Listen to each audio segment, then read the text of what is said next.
Good morning, everyone. Good morning. Good morning. Welcome to our Sunday morning worship service brought to you from the Unitarian Universalist Congregation of York. I'm Molly March, and I'll be helping to lead our service this morning. Steve and I have been members of this congregation since 1978 and find this to be our spiritual as well as our social home. And our farm is always open to anyone who wants to come and be in the country or in the summer come and swim. So everyone's welcome. As Unitarian Universalists, we are members of a liberal religious faith. Our faith is a living tradition of deeds and not creeds. And with spring just a few short weeks away, we are ready to move from the dark into the light, ready to do our part in the movement for justice too long denied to so many of our fellow citizens. As our nation moves forward, we move with it, leading the way as the light returns. This morning, we also continue our annual stewardship drive, and later on in the service during our offertory, we shall share a reflection by some of our members on why it is important to make a financial pledge to the church. We're grateful for the time and talent and treasure that our members and friends contribute to the ministry of our congregation. And so we come together again this morning for worship and fellowship as we greet old friends and new visitors alike. Although we cannot be together in person, we gather together in spirit and community each and every Sunday. If you are a visitor for the first time to our Zoom services, please feel free to introduce yourself by writing your name in the chat box and anything else you would like to share. Everyone is always invited to type in the chat box any matters of the heart that you would like to share with the congregation. Reverend Terry will read them later in the service. At this time, you can light your chalice at home. As is customary, whenever Unitarian Universalists gather together, we begin by lighting a candle. Our candle flame represents a flaming chalice that is a symbol of the living tradition in our faith. We also invite everyone at home to light a candle as we share our chalice lighting words. Our chalice lighting words today are an excerpt from the poem written and read by Amanda Gorman at Joe Biden's inauguration this past Wednesday. And I'm honored to share her words. When day comes, we ask ourselves, where can we find light in this never-ending shade? The loss we carry, a sea we must wade. We've braved the belly of the beast. We've learned that quiet isn't always peace, and the norms and the notions of what just isn't always justice. And yet the dawn is ours before we knew it. Somehow we do it. Somehow we've weathered and witnessed a nation that isn't broken, but simply unfinished.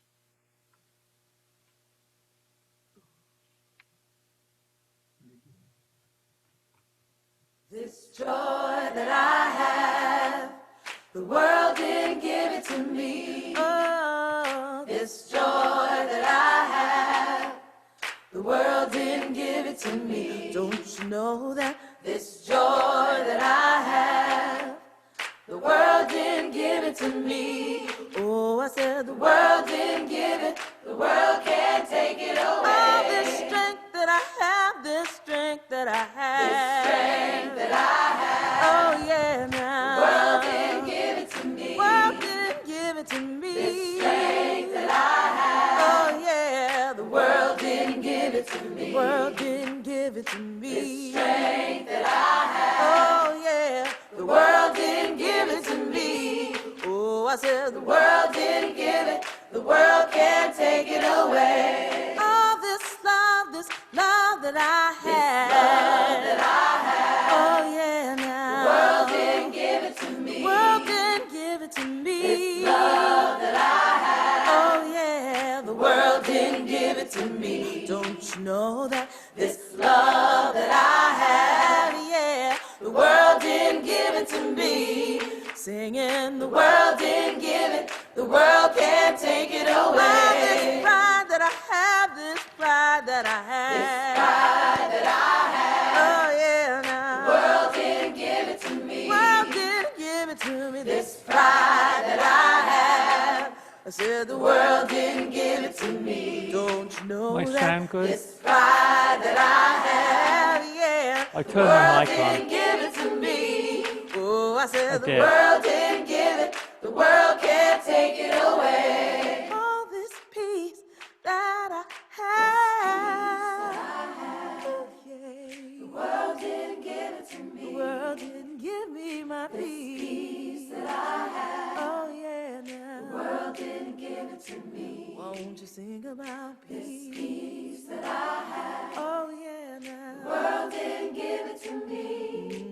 I said the world didn't give it. The world can't take it away. All this joy that I have, this joy that I have. This joy that I have. Oh, yeah, now, the world didn't give it to me. The world didn't give it to me. This joy that I have. I said the world didn't give it to me. Don't you know that this joy that I have, the world didn't give it to me. Oh, I said the world didn't give it. The world can't take it away. The world didn't give it and the world can't take it away. The world didn't give it. The world can't take it away. The world didn't give it and the world can't take it away. The world didn't give it. The world can't take it away. The world didn't give it and the world can't take it away. The world didn't give it. The world can't take it away.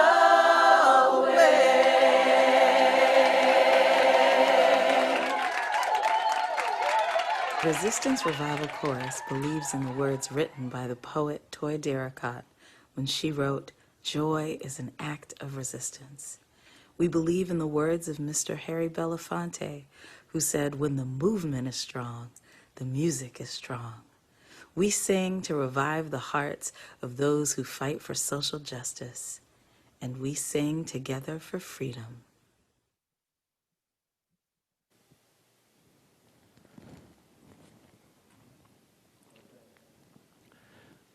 Good morning again, everybody. Welcome to the Unitarian Universalist Congregation of York's Sunday morning service, coming to you live from our sanctuary. So grateful to see so many of you join us here for our Sunday morning worship service this morning. My name is Reverend Terry Cummings. I'm pleased and privileged to be the minister of this incredibly resilient, strong, warm, and loving congregation. I was just reflecting that we have been in virtual mode now for about 10 months, almost a full year, just around the corner. And as we begin to look forward and past the pandemic, I've been thinking about all the ways in which we've been changed and all the ways in which we've shown how our strength has carried us through this very difficult and trying time in the period of our country and in the period of the history of our congregation. I'm so very proud of all of us for what we have accomplished in the last 10 months. So excited about what the future may bring for all of us.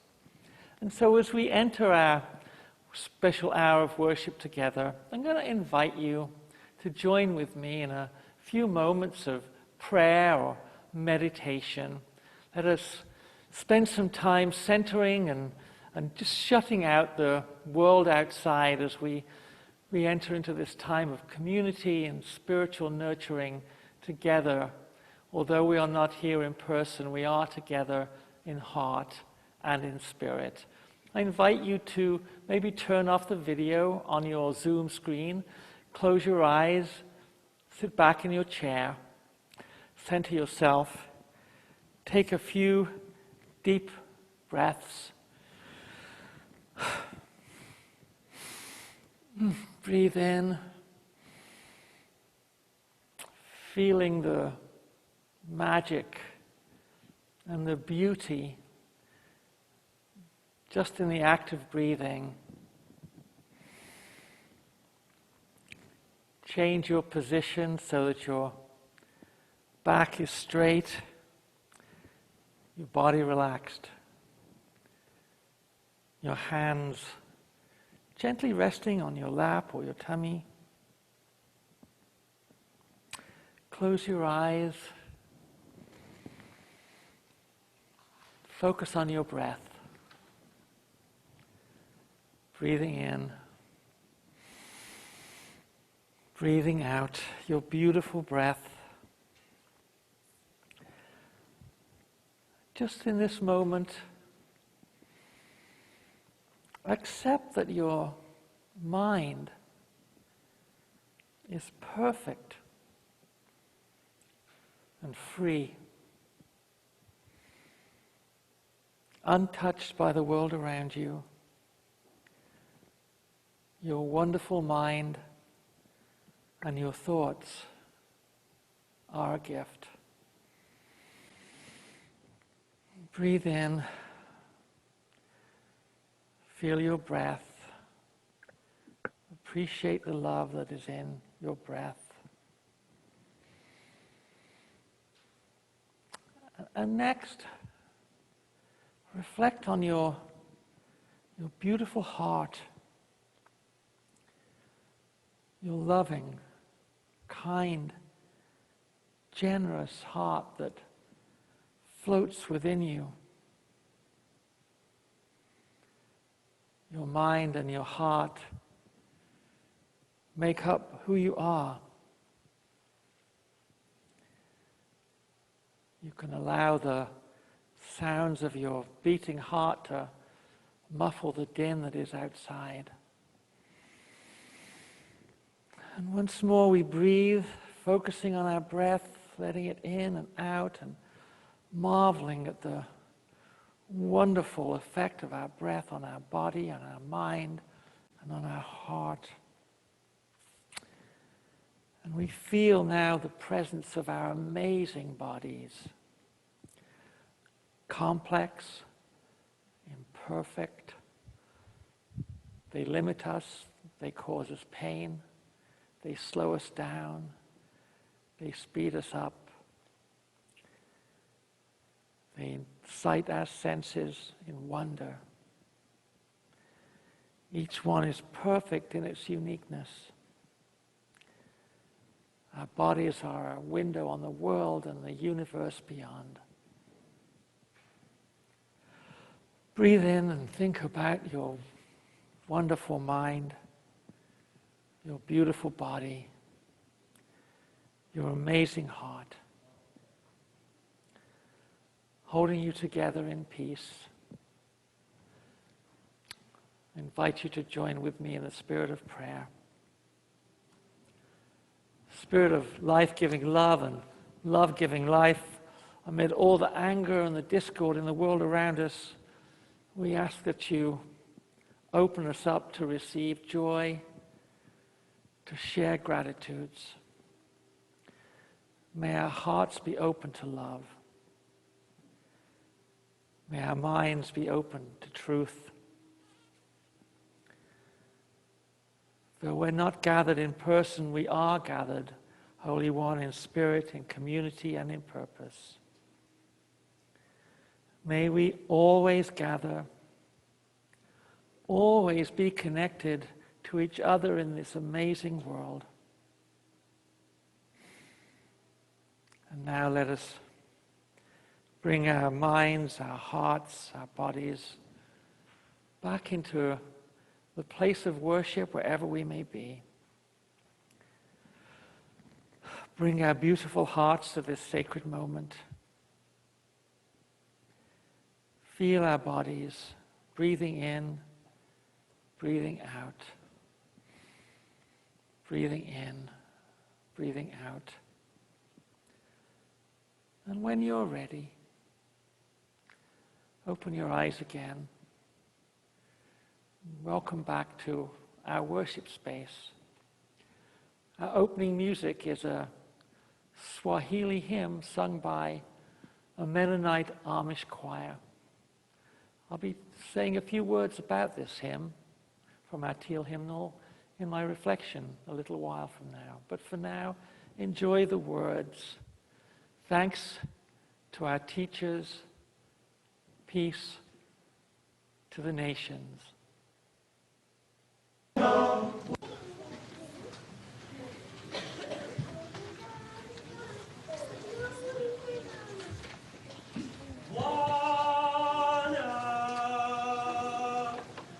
One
Good morning, everyone. My name is Matthew Shinneman, and I am honored and privileged to serve as the Director of Lifespan Faith Development for this wonderful community of faith. The story I'm going to tell you today is about one of our very, very important ancestors. Here we go. Ain't gonna let nobody turn me round. Turn me round, turn me round. Ain't gonna let nobody turn me round. Gonna keep on walking, keep on talking, walking up to freedom land. Now imagine hundreds, if not thousands, of protesters singing and chanting together in unison. They chanted and sang and marched 50 miles from Selma to Montgomery, Alabama. Now, the Black people of Selma had tried to march earlier in the month to demonstrate for African American voting rights, and also in remembrance of Jimmy Lee Jackson, a young Black man who had been killed just a few weeks earlier in a peaceful protest. However, that earlier protest was called off when marchers were met by police officers who, as we now know, beat them and imprisoned many. At this point, Reverend Dr. Martin Luther King was leading a new protest to the state capitol, and marchers planned to let nothing get in their way. And among these marchers were hundreds of Unitarian Universalists. Now, these marchers' numbers had grown by over 20,000, and many people saw the televised coverage of what had become known as Bloody Sunday, when the first march was brutally attacked. And many had heard the call from Reverend King for lovers of justice to come to Selma and join the march. And one of those many was Viola Liuzzo, 39-year-old white woman, a Unitarian. She wasn't a minister. She wasn't a minister's wife. She was just a congregant, just like you, or many of you. And she went to Selma to support the cause of civil rights. Her car was also down in Selma too, being used to pick up the old and the weak who started the march but couldn't finish it. And after the march, she's also the person that you can see behind me, giving you a face to the name.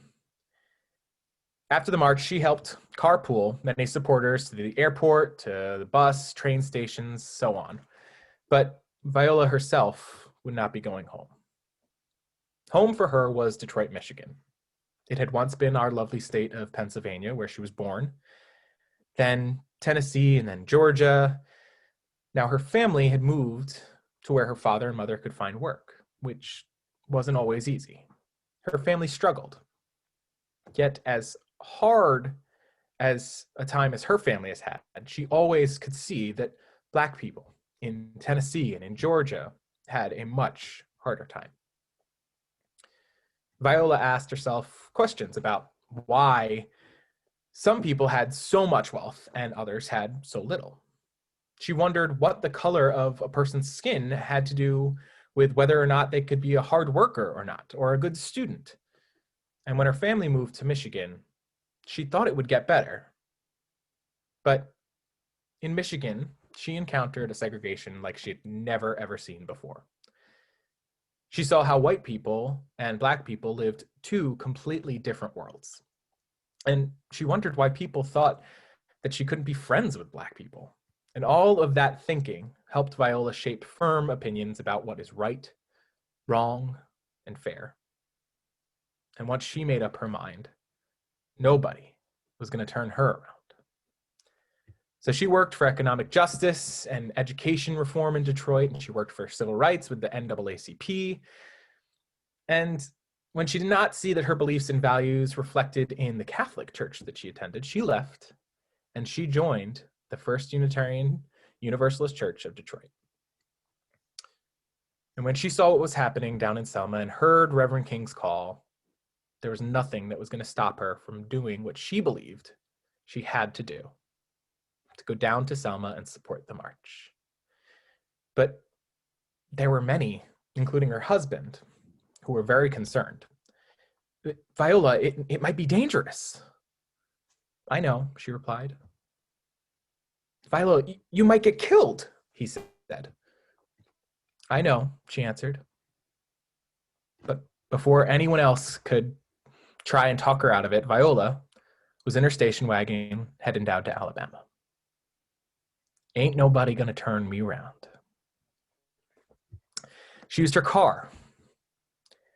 And later that night, after the march had finished, Viola was helping marchers get home. And as she, as Leroy Moten, a Black civil rights worker, drove along Highway 80, a car filled with white supremacists of the Ku Klux Klan began following her and threatening her. And she became frustrated and she began singing again those freedom songs at the top of her lungs, helping her keep her nerve.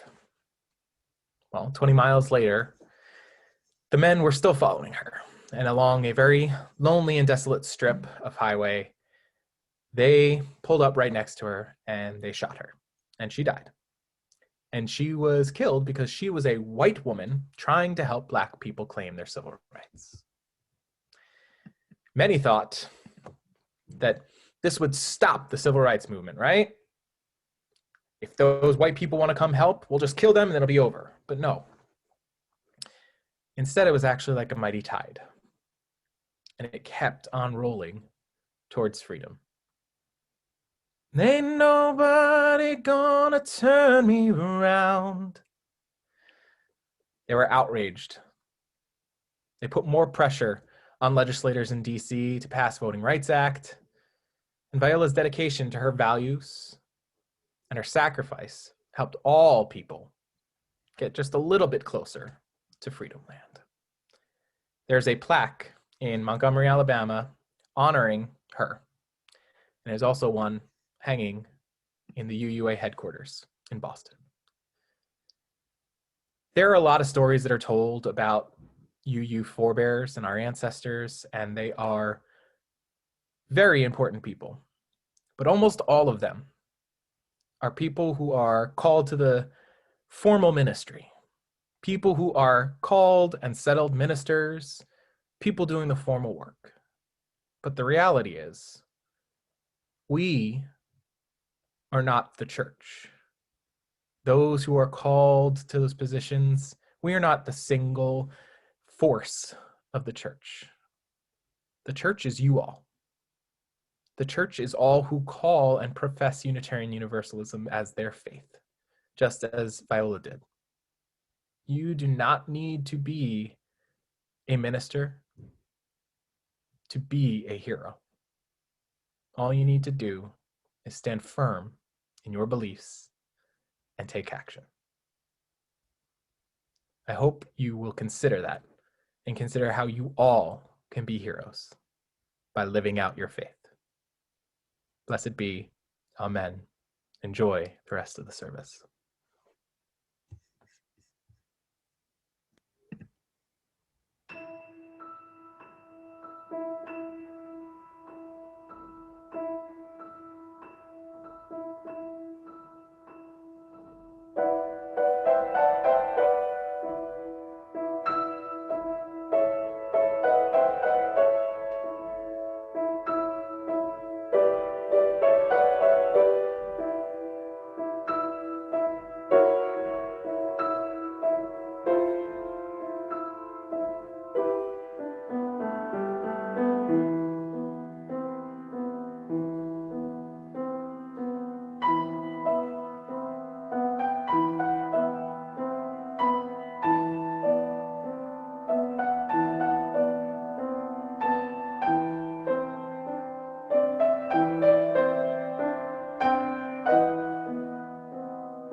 As you may have noticed, our unofficial theme for the month of January has been about heroes.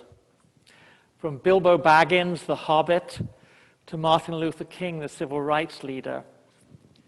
Neither of them were Unitarian Universalists, of course, although Dr. King, I think he was a UU in spirit, and he certainly respected and looked approvingly on our liberal religious faith of Unitarian Universalism.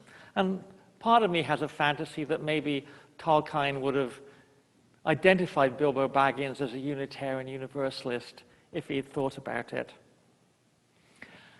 Our Unitarian Universalist forebears on whose shoulders we stand today do include a fair number of heroes.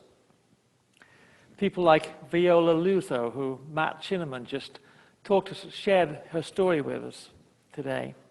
People like Theodore Parker, who risked his life in the Underground Railroad to free slaves escaping from captivity and bondage.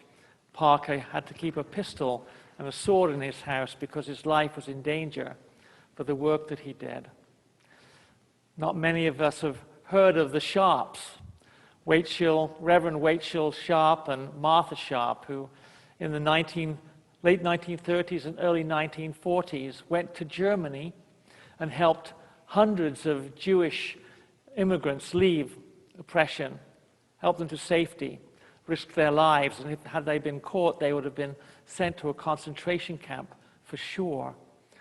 You might have seen the Ken Burns movie, The Sharps War, that was on PBS in 2016, and there are still parts of it available to watch on YouTube.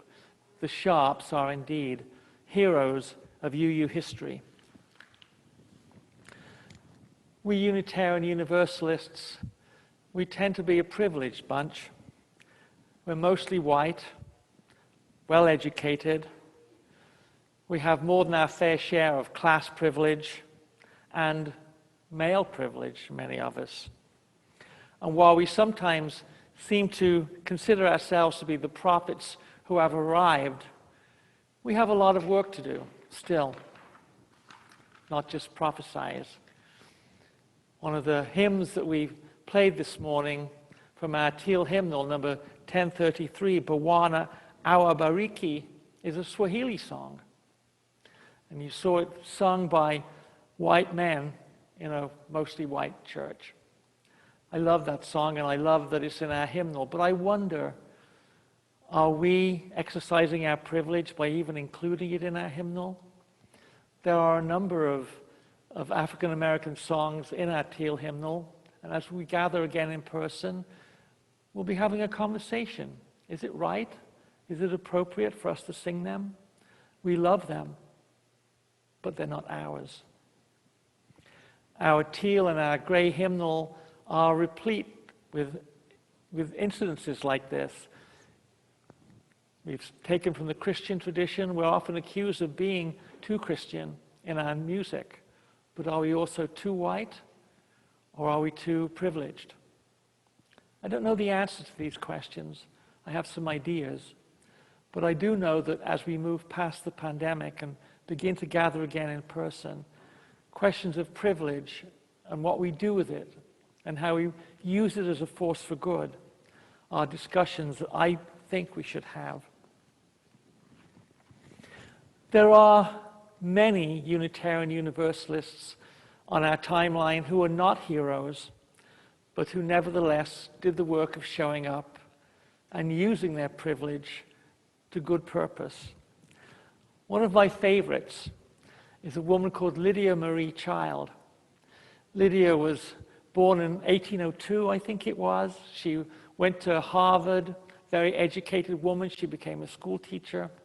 And her brother was a Unitarian minister, and he encouraged her to try her hand at writing. And so she did. She wrote a work of fiction about a white man who married an a white woman who married a Native American man and went to live with the Native Americans, the Indians. And her story is filled with the typical prejudices of the day about how the Native Americans were savages.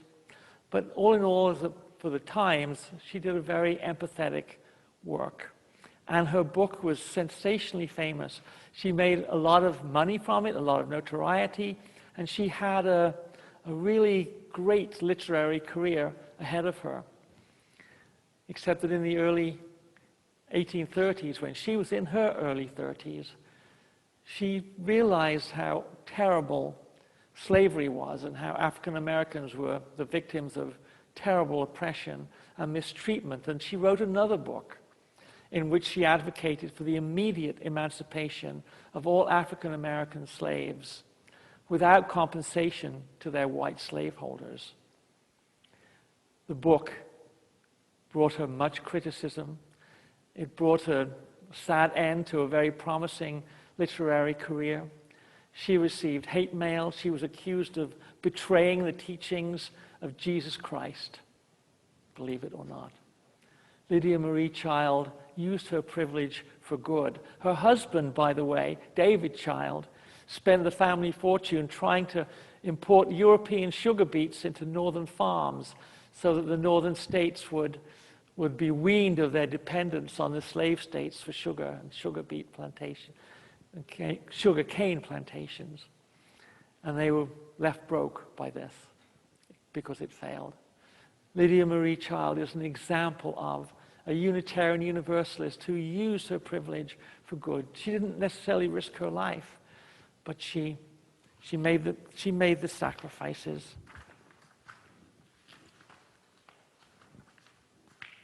Ironically, Lydia Marie Child, for all of her heroism, all of her showing up, is really remembered today for one thing. She wrote a poem, a Thanksgiving poem. You probably recognize it. Over the river and through the wood to grandfather's house we go. The horse knows the way to carry the sleigh through the white and drifted snow. Next time you hear that poem at Thanksgiving, I ask you to think about Lydia Marie Child and the contribution she made to end slavery in our country. There are many people who show up, like Lydia Marie Child, who have shown up for decades and who show up even today.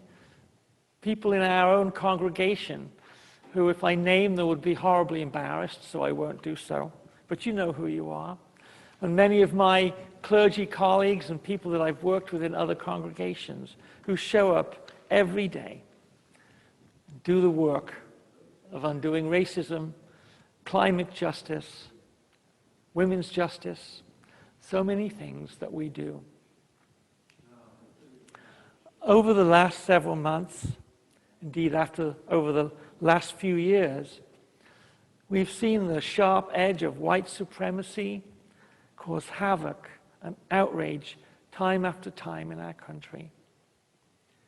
Justice, equity, and compassion, human dignity, even our democracy, have been trampled on by fear and anger and greed and unwarranted hatred and violence. And we've seen the rapacious degradation of our planet Earth in furtherance of short-term profits. But now, at this epic moment in 2021, we, along with hundreds of millions of people, stand on the threshold of new possibilities, with an uneven path towards change lying before us. As we begin to look beyond the pandemic, perhaps this is a good time to think about the ways in which we can use our gifts, and yes, our privilege, to make a difference in the world. It doesn't have to be heroic or grand. Just making a small change can go a long way. I've come to accept, with regret, my own white privilege, my class privilege, and for the first 50 some odd years of my life, my male privilege. When I first came to this country in 1979 with $500 to my name, no job, no place to live, a recent graduate of a great European school, I went on job interviews, and I was offered a job that allowed me to pull myself up by my bootstraps, the classic immigrant story. But looking back, I know that my white skin went a long way towards opening doors. And I wonder what it would have been like if I had been black. I'm sure my life's trajectory would have been different. And I know that my whiteness has filled me with a false sense of entitlement and a narrower field of view regarding humanity's worth, humanity's diversity, its wealth of differences. In my own daily life, I find myself failing over and over again to acknowledge that my behavior and actions are driven by privilege. I fall short all the time. I've never been openly shadowed by a store detective, at least not to my knowledge. I've never been pulled over for driving while white. And I wonder what I can do to shake off the privilege and do good things with it instead of doing bad things or looking the other way.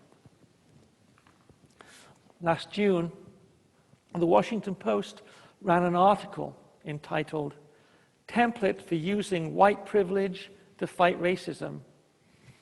The article showed a picture of the conservative senator from Utah, Mitt Romney, marching in a demonstration against police violence after the death of George Floyd. Mitt Romney marching against police violence. Just think about that for a second and think about what we UUs can do as well. The Washington Post article described the work of Unitarian Isabel La Follette. I'd never heard of her until I read the article. In 1913, President Woodrow Wilson issued an executive order calling for the segregation of all federal offices in Washington, D.C., separating blacks from whites as part of government policy. And the Wilson administration then set about purging government offices of black employees. Isabel La Follette was furious. Just so happened that her husband was the United States Senator from the state of Wisconsin. So she was quite a privileged woman. And she set about trying to undo this executive order. She wrote articles, she gave speeches, she devoted her life to overturning it. And at the end of the day, she failed in that endeavor. But she succeeded in another way by proving that she was an ally, an accomplice in the fight for racial justice. A few months ago, 2 young black men were arrested for sitting in a Starbucks innocently. It just so happened that some white people were there with their cell phone and they took a picture of it. They just took a picture and showed up. And as a result, this injustice was exposed. These are things that we can do. Carrying our cell phones, being aware, looking for injustice, taking pictures. It's pretty simple. And it's not just racial issues where our privilege can be used. Back in 2011, the Unitarian Universalists Association adopted a statement of conscience on ethical eating, a statement of conscience that talked about the treatment of animals, the treatment of people in the agricultural industries and the food packaging industries. We can use our privilege to eat ethically and purchase goods that have been through the fair trade system. We can do our part for climate justice. Back in 2014, the UUA General Assembly adopted a resolution that called for us to divest ourselves of all investments in oil and gas and fossil fuels. We can do that too. We don't have to be heroes. We don't have to put our lives in danger. But we can use our privilege to make change. And that is, I think, something that we can bring post-pandemic after this recent inauguration of a new president.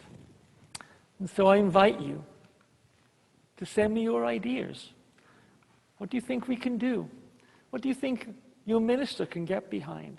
How can our social justice committee and our faith development committee and our worship and all the things we do realign the privilege that we acknowledge that we have, all of us who are white anyway, to bring about change, acknowledge our privilege and use it for the good. I really look forward to hearing from you. May it be so. Blessed be. Amen. Please, enjoy the wonderful music of Dr. Glenn Rideout, who is the music director of our UU congregation in Ann Arbor, Michigan.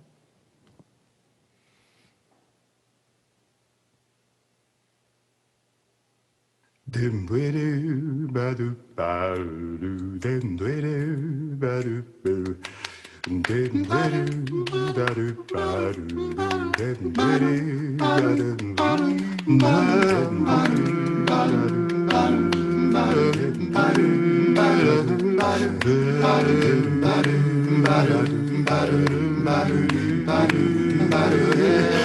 are building a new way.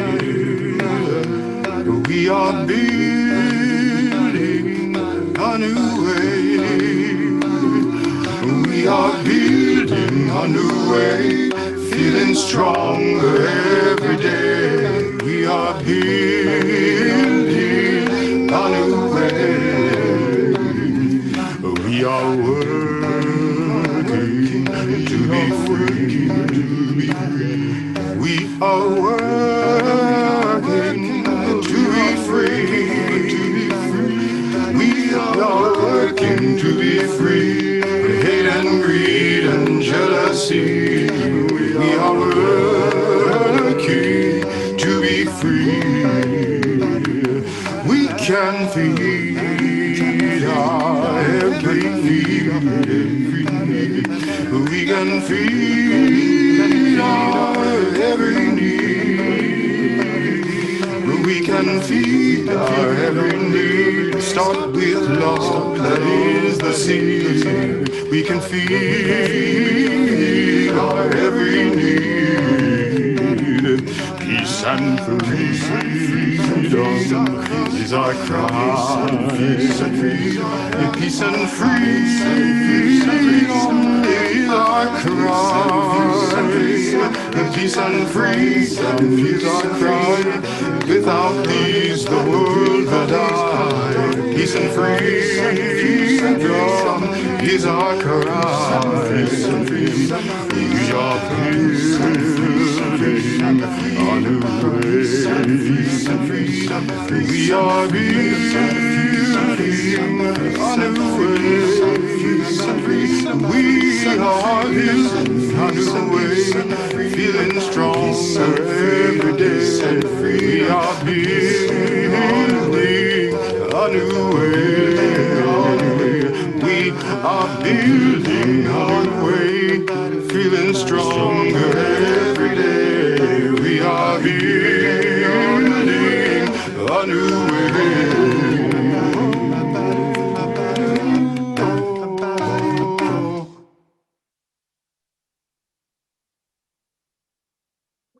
That moment in our service when we ask you to make a financial contribution to the church.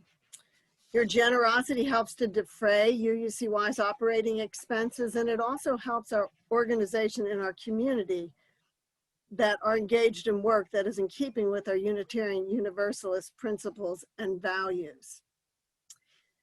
This month's Share the Plate partners, Big Brothers, Big Sisters of York and Adams County. Big Brothers and Big Sisters is a nonprofit organization in which local children are paired with adult mentors. Their mission is to create positive relationships that leave a lasting impact and encourage youth to achieve their full potential.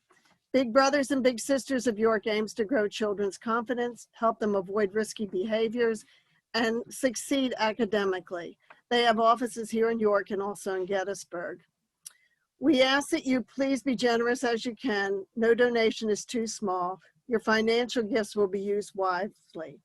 In a moment, instructions for giving electronically will appear on the screen. But first, we have a testimonial to share with you from some of our members. Hi, my name is Tesla Taliaferro, and I'm with Carol Stowell, and we are from the Unitarian Universalist Congregation of York Social Justice Committee. What we do is build bridges with our community to ensure that we are creating justice and equity within our community and within our faith.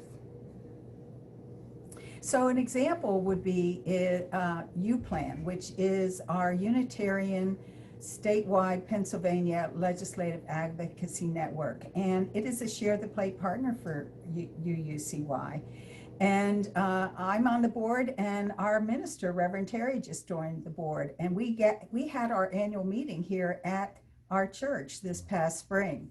And your money with Share the Plate helps to fund our new executive director, who is Reverend Joan Sabatino.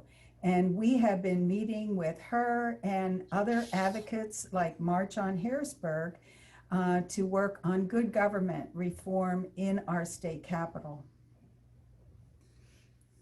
So we meet on the third Wednesdays of the month at 6:30 p.m. in the leader room.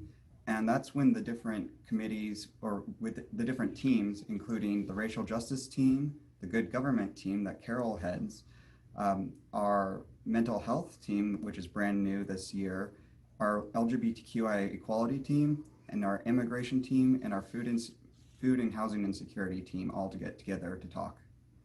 I'm so proud to have been a member of this congregation for over 30 years and to be with other people like me who want to work to make this a better world and who value the same progressive values that I share, and I know many of you share. And thank you for supporting our congregation. I'm proud to support it, and for the work that we are doing in the community. Thanks. Thank you.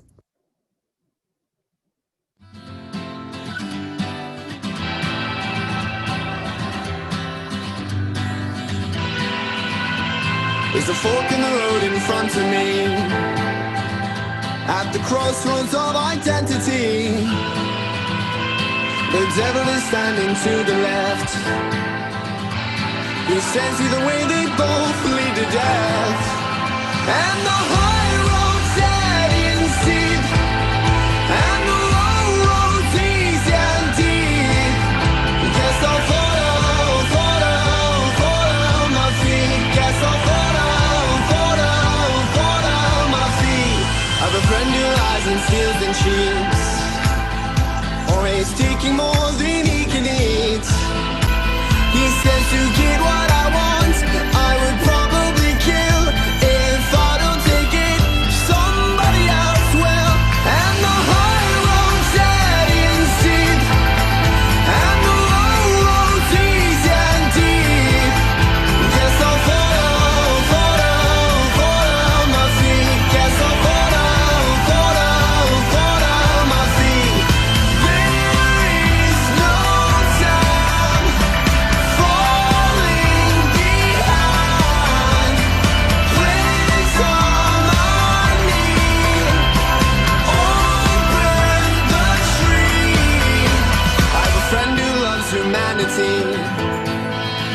Braves bullets in war-torn countries.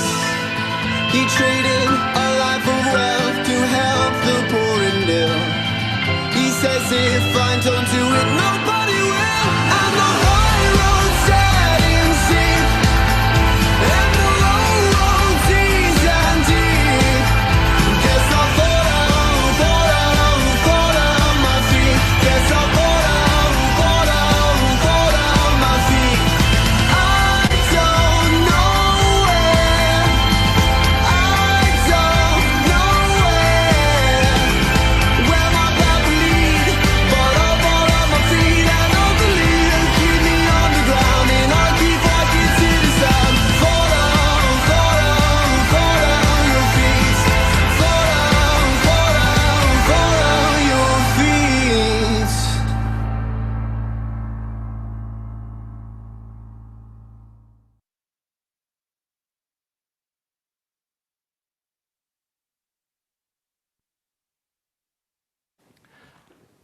And we continue now in the spirit of sharing. We come to that moment in our Sunday morning worship service where we share matters of the heart with one another. We share the joys and sorrows as part of our community so they may be shared among all of us. I did not receive any matters of the heart via email this week, and there are just a few that have popped up in the chat. I hope you'll bear with me as I read them aloud. Finally, a candle for all of our unspoken thoughts, all of our unspoken concerns, everything that we are carrying with us. May the joys be magnified and the sorrows diminished by the sharing at this time.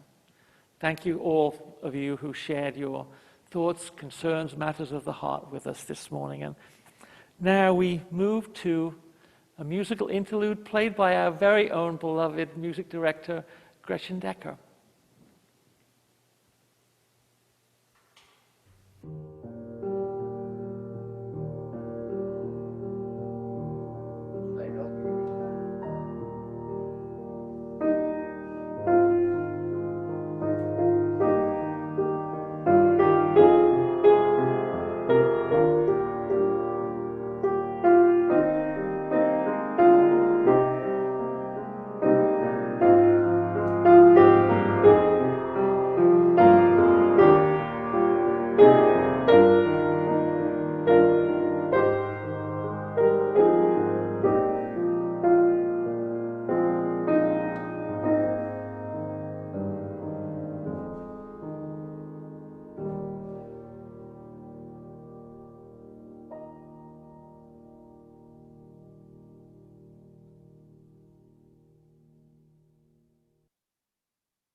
Extinguish this flame, but not the light of truth, the warmth of community, or the fire of commitment.